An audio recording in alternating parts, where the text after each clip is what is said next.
À la colloque, Ludo Folco-Marchi surprend une conversation téléphonique entre Élise Malia Roman et Alex Benjamin Bourgois.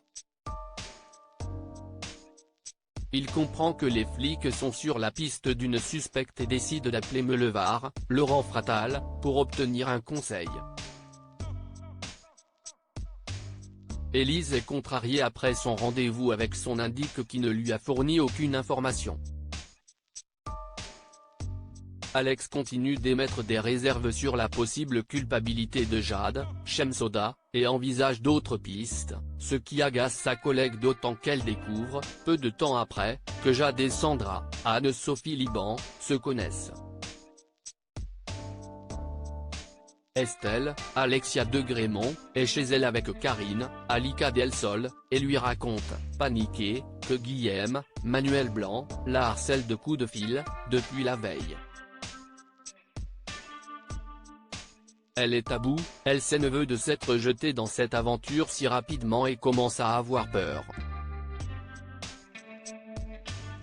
Karine l'encourage à ne pas céder et à s'écouter.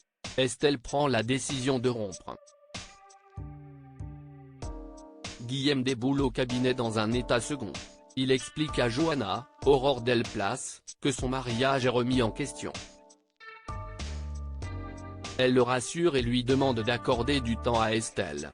Mais, incapable de se concentrer sur son travail, il la recontacte.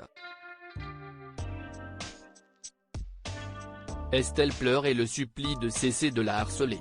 Il insiste encore. Elle lui annonce que leur histoire est finie et raccroche. Guillaume est hors de lui.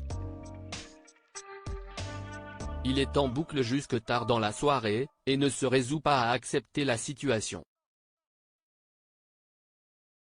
Un si grand soleil du 16 janvier, Guillaume est-il mort? Hakim rappelle Estelle après avoir écouté son message dans lequel elle lui annonce avoir rompu ses fiançailles. Ils décident de prendre un verre en toute amitié. L'occasion leur est donnée d'avoir une explication tendre et sincère sur leur histoire passée. Il la raccompagne chez elle puis repart. Guillaume observe la scène, caché dans sa voiture. La colère l'étreint. Lorsque la sonnette de sa porte retentit, Estelle pense qu'Hakim est remonté mais si est Guillaume qui se trouve devant elle. Il est comme possédé, l'insulte et la bouscule. Elle le supplie de partir mais il ne l'entend pas. Elle se réfugie dans une pièce attenante et appelle Hakim au secours. Elle récupère l'arme qu'elle avait cachée et la pointe en direction de la porte mais lorsque Guillaume réussit à entrer, il la désarme et la menace. Hakim intervient et tente de le calmer.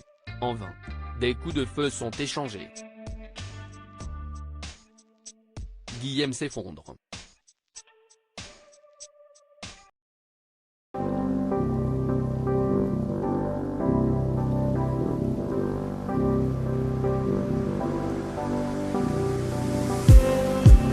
Just